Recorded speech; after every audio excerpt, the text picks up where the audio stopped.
राजा परीक्षितीचा प्रश्न आहे. शुकाचार्य सांगतात, राजा अभक्तालाही देव मारतो, देवाशिवाय राहत नाही, परंतु एखाद्या अभक्ताच्या पोटी सुद्धा असं रत्न जन्माला येतं. हिरण्यकश्यपूची फार अशी गोड कथा सांगितली. दितीला 2 मुलं झाले, हिरण्याक्ष आणि हिरण्यकश्यप. हिरण्याक्ष मारण्या गेला, हिरण्यकश्यप जिवंत आहे.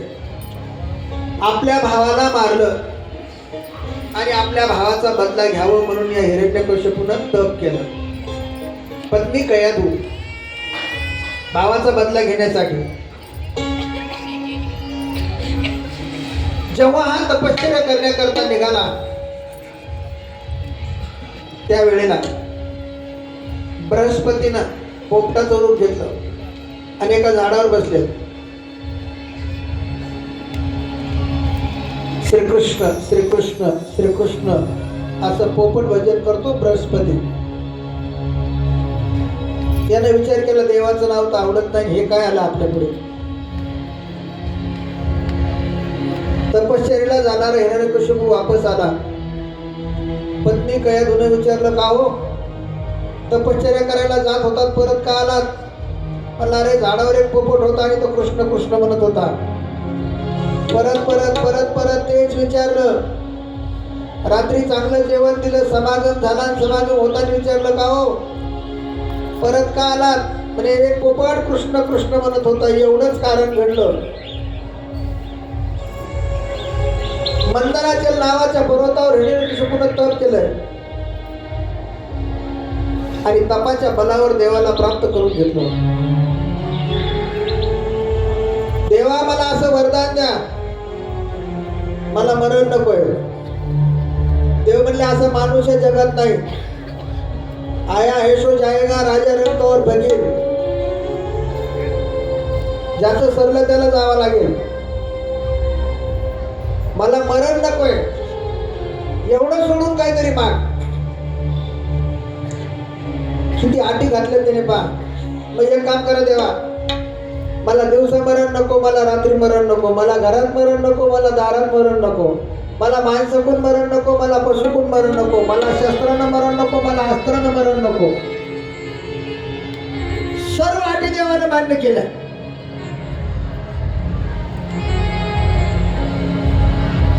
आणि हिरण्यकश्यपू घरी आला.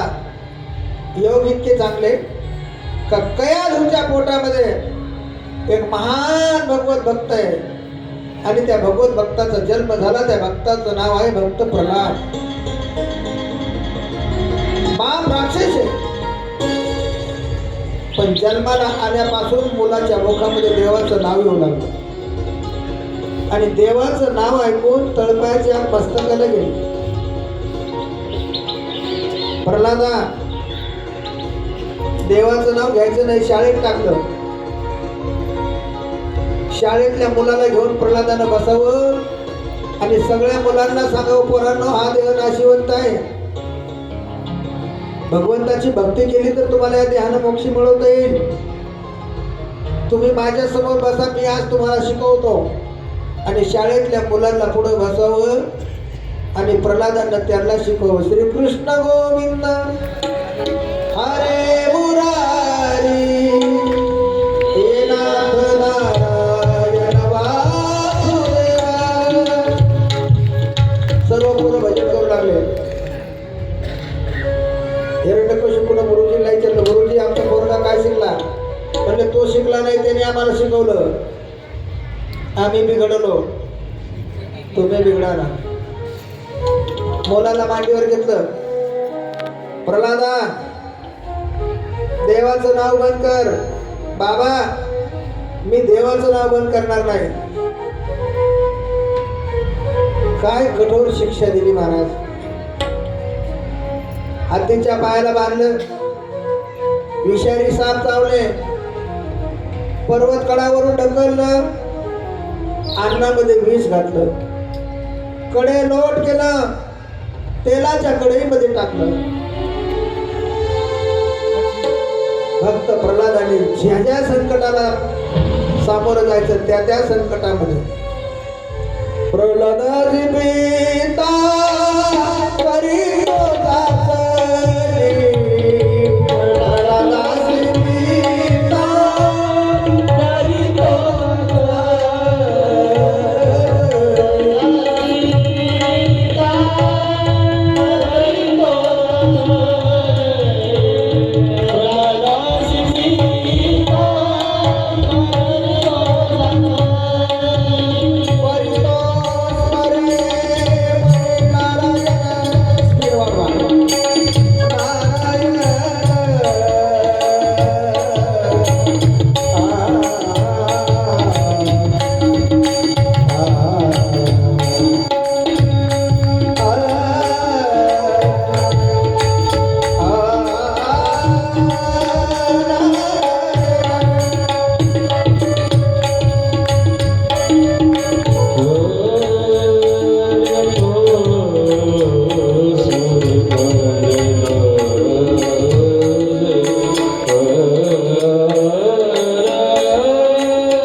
झाला. हिरण्यकश्यप सोडून सगळे भजन करू लागले.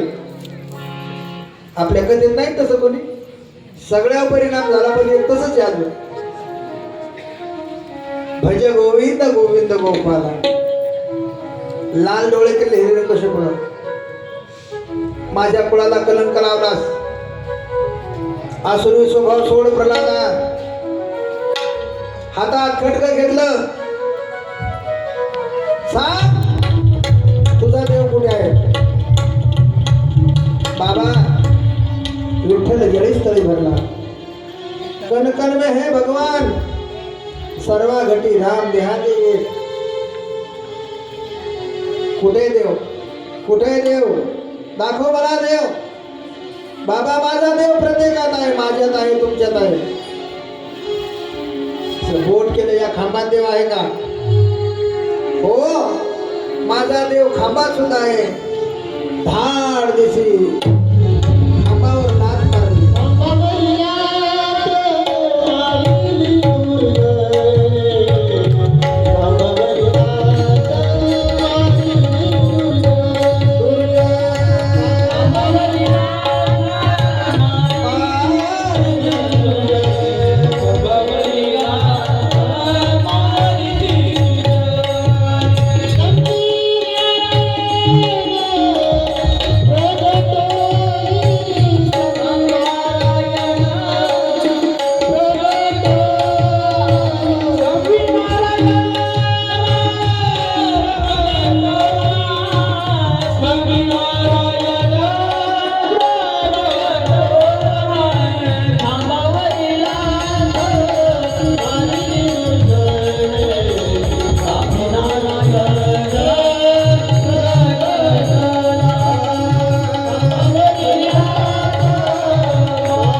नरसिंह अवतार म्हणतात. नरसिंह भगवान की सिंहाचं तोंड नगर, दिवसा नाही, रात्री नाही, घरात नाही, दारात नाही, शस्त्रानं नाही, अस्त्रानं नाही, दरवाजामध्ये बसवलं, आपल्या मांडीवर घेतलं. प्रल्हादाकारने स्तंभी अवतार केला, विदारोने दैत्या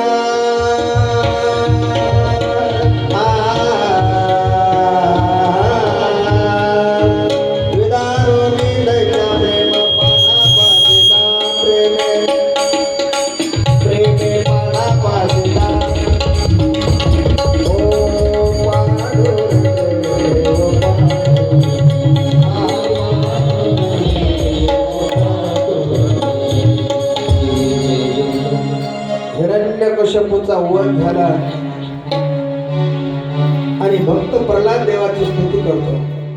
देवा, मी राक्षस कुळात जन्मलो, पण तुम्ही माझा स्वीकार केला, मी आपली काय सेवा करू? देव सांगतात, मी कुणाच्या जातीचा विचार नाही केला, भलती या भावे शरण जाता भेटी. मी कुणाच्या कुळाचा विचार नाही केला, जो मज होय अनन्य शरण, त्याचे निवारी मी जन्म मरण, या लागी शरणागता शरण होईल. चिंता करू नको. राजाच्या गादीवर भक्त प्रल्हादाला बसवलं आणि भगवान भक्त प्रल्हादाला म्हणतात, प्रल्हादा बोल, तुला काय पाहिजे? देवा नक्की द्या. हो नक्की दे. हे बघा, माझ्या वडिलांचा उद्धार करा. मला तैलाच्या कडेत टाकला असेल, हातीच्या पायाला बांधला असेल, त्रास दिला असेल, पण शेवटी ते माझे वडील होते. प्रल्हादा चिंता करू नको. अरे ज्यांना मारण्यासाठी स्वतः मी आलो, माझ्या हाताने जे मेले ना, ते चतुर्भुजनाला होणे ठेवले. मी नुसता तुझ्या वडिलाचा उद्धार करणार नाही. तुका मने कोटी कुळे ती पुनीत, भावे गाता गीत विठोबाचे, मात्र पितृ भ्रातृ सगोत्र अपार, चतुर्भुज नर होऊन ठेवले. अरे मी राक्षस कुळात जन्मलेल्याचा उद्धार करेलच, पण माझी भक्ती करणारा एखादा पशु जरी असेल तरी मी त्याचा उद्धार करेल. आगा भक्ताचे नावे चतुष्पादादी आगवे, वय तुमचं संपत नाही. आणि मग या गजेंद्र नावाच्या हातीनं आता आपल्या सोंडामध्ये फुल घेतला करत असताना कोणी जरी आडू आलं तर निघाई करणार नाही. गवताची काडी घेतली, झारीमध्ये घातली ना आपल्या गुरुचा डोळा फोडला.